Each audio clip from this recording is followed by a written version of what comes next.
참 예수님, 네, 오늘 이 교정미사 중에 우리 예비 신자분들 43명이 그 선발 예식을 하게 되겠습니다.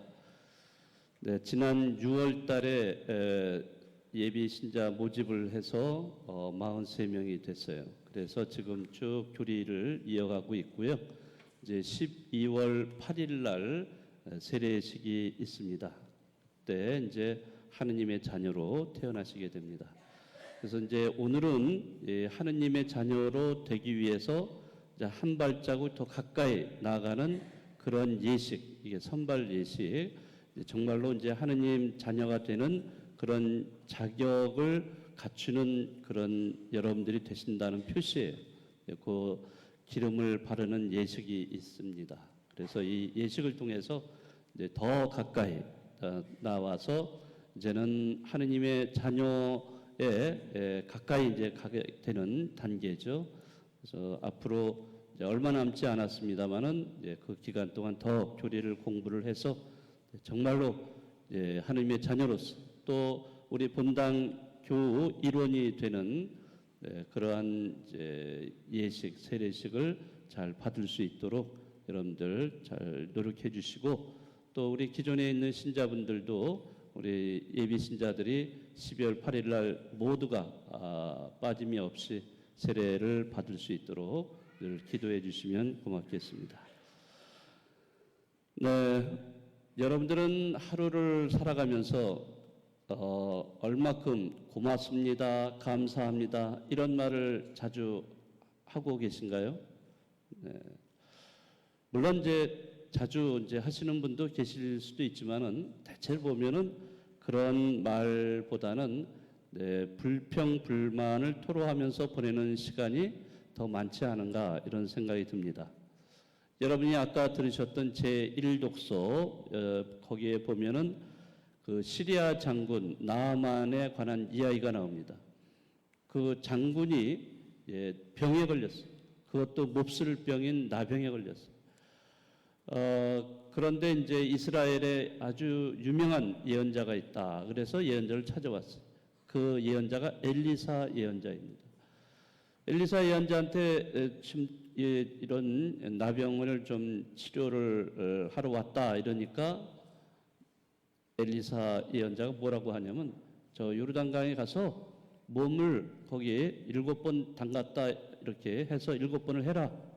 이런 얘기를 한 거예요. 아니 내가 병이 나가지고 이렇게 온갖 약을 써도 낫지도 않고 이러는데 아니 물에 들어갔다 나오고 그게 어떻게 나을 수 있을까? 처음에 다 거부했어. 그러다가 주변에 이제 신하들이 그래도 뭐 얼마나 쉽습니까? 한번 해보시죠. 이렇게 설득을 해서 이 나아만 장군이 물속에 들어갔어요. 근데 정말 들어갔다 나왔다 이렇게 했는데 몸이 깨끗하게 나아진 겁니다. 네, 그래서 그는 이게 하느님께 너무나 감사한 나머지 선물을 엘리사 예언자한테 주려고 했어요. 그랬더니 엘리사 예언자가 절대로 선물을 받지 않습니다. 이건 내가 한 일이 아니다 이거예요. 하느님이 하신 일이다. 선물을 주려고 해도 안 받으니까 어떻게 하냐면 그러면 이스라엘 땅 있는 그 흙을 내가 좀 2자루 퍼갈 수 있도록 이렇게 해 주십시오. 그걸로 선물로 가져가겠습니다.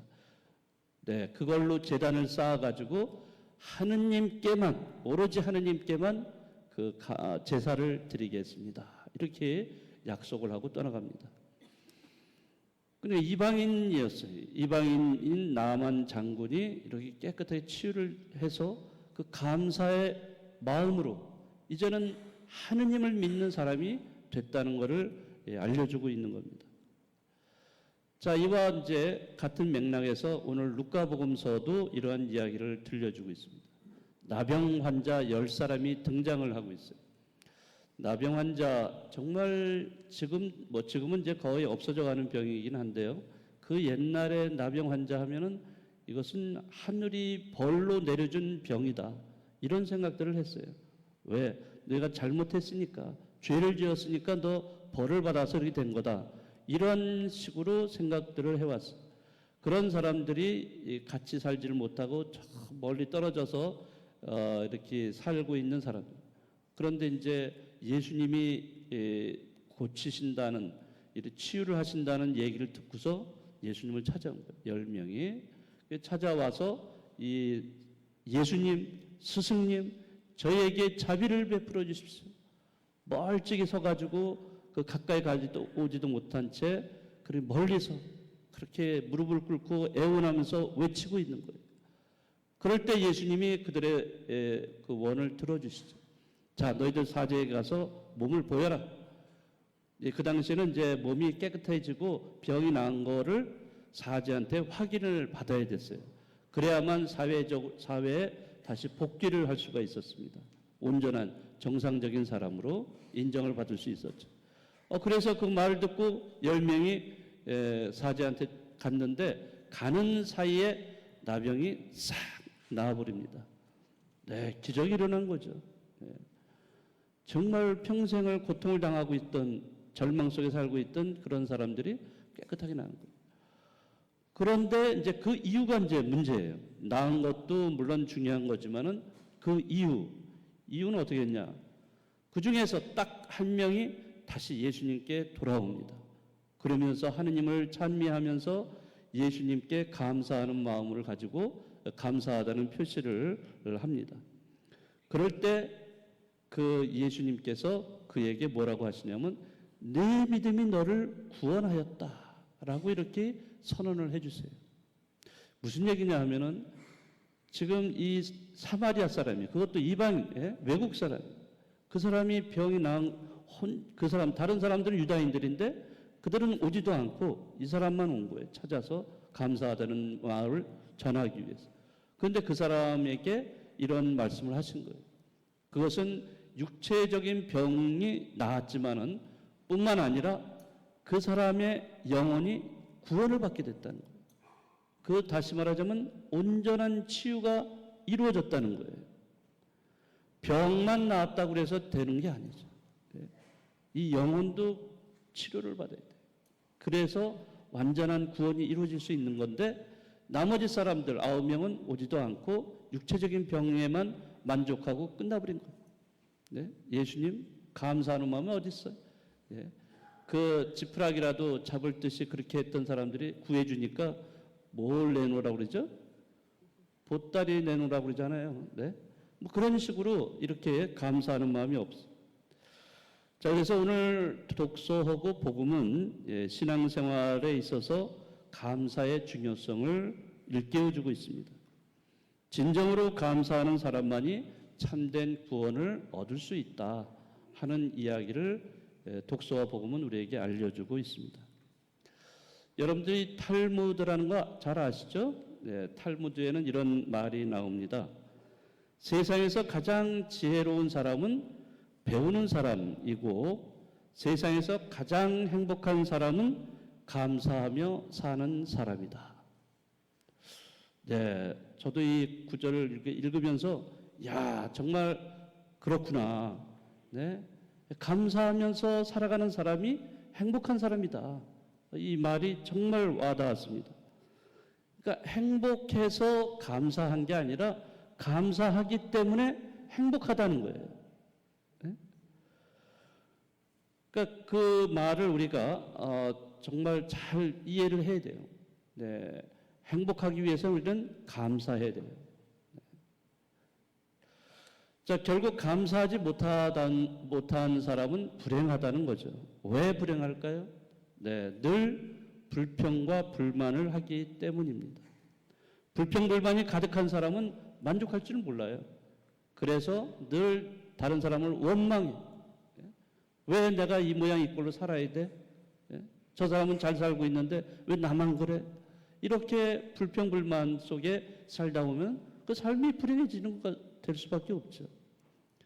아주 작은 것에서부터 감사를 표시하면서 늘 감사하면서 살아갈 수가 있어야 됩니다. 네, 우리는 감사의 법칙이라는 말을 여러분 좀 기억하셨으면 좋겠어요. 감사에도 법칙이 있어요. 어떤 법칙이냐? 네, 감사하면 할수록 감사할 이유가 더 많이 생긴다는 거예요. 감사하다는 말을 잘 안 하는 사람, 그런 사람은 감사할 게 별로 없어. 그런 게 거의 없어져 버려요. 왜? 불평불만만 하니까. 그러나 감사를 계속 하면 할수록 감사할 수 있는 이유가 너무나 많이 늘어나는 거예요. 네. 길을 가다가 혹시라도 넘어진다 하더라도 그래도 이렇게 넘어진 걸로 그치게 해주셔서 감사합니다 라고 할 수 있고요. 몸이 아프다 하더라도 그래도 제가 아플 때 주님을 의지할 수 있게 해주셔서 감사합니다. 이렇게 감사의 기도를 할 때 우리는 행복해질 수 있다는 겁니다. 사실 여러분들이 지금 이렇게 주일날 여기 오셔서 미사 참여하시잖아요. 이 미사라는 말도 그래요. 지금은 용어가 좀 바뀌어졌는데 미사라는 말이 라틴어예요. 네, 미사. 우리 말이 아니에요. 라틴어인데 이 말의 뜻은 파견하다는 뜻이에요. 이 미사가 이제 마지막으로 끝날 때 미사가 끝났으니 가서 복음을 전합시다 이렇게 하잖아요. 근데 원래는 이때 미사 에스트 이렇게 해서 미사가 끝났습니다. 그거가 전부예요, 사실은. 근데 우리는 조금 더 붙여서 이렇게 얘기를 하죠. 근데 미사는 파견하는 거예요. 보내는 거예요, 이제.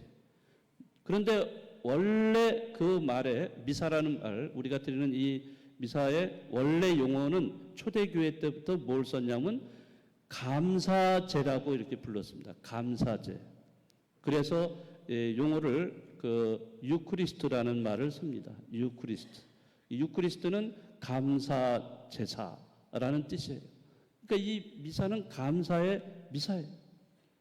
여러분들이 일주일 동안 살아오신 거에 대해서, 잘 산 거에 대해서 하느님께 감사합니다 하면서 이 주일날 이렇게 오셔서 미사를 드리는 거예요.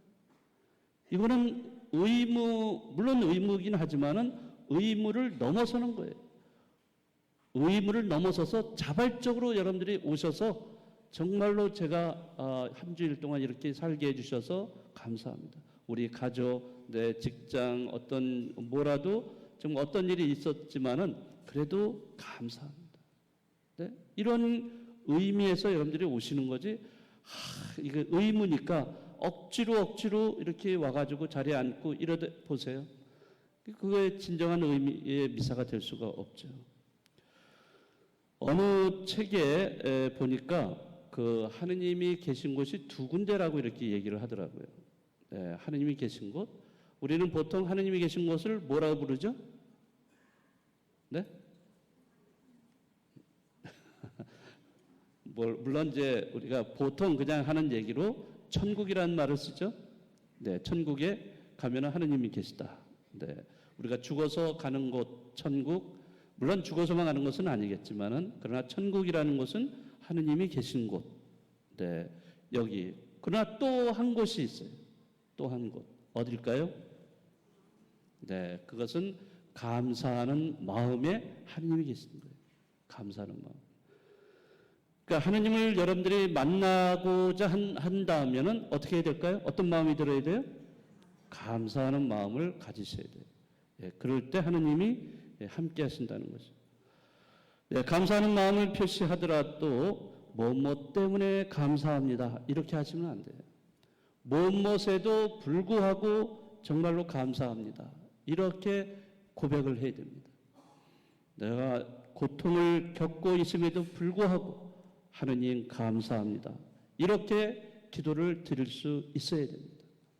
그러니까 무엇에도 불구하고 내가 어떤 상황에 처해 있다 하더라도 감사하다는 그런 고백을 할 수 있는 사람이 정말로 성숙한 신앙이다라고 얘기할 수 있습니다.